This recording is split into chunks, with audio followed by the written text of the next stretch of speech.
দর্শক, অত্যন্ত উপকারী একটি ফল, মৌসুমী ফল তাল।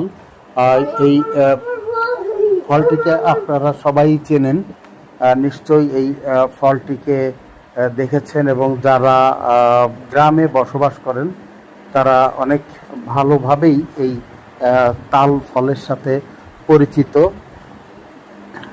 তালের নানা রকম পিঠার তুলনা হয় না আসলে।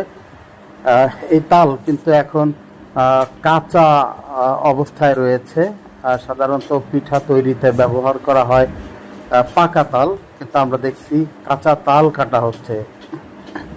শহরে এই তাল বিক্রি করা হয় বিভিন্ন দামে, তবে ছোট সাইজের যে তাল সেগুলো প্রতি পিস 10 টাকায় বিক্রি করা হয়।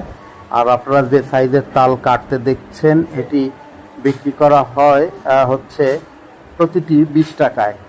তো 20 টাকায় 3 চোখের একটি তাল আপনি পাবেন বা খেতে পারবেন। কিন্তু গরমের সময়ে এই তাল ফলটি কিন্তু খুবই উপকারী একটি ফল।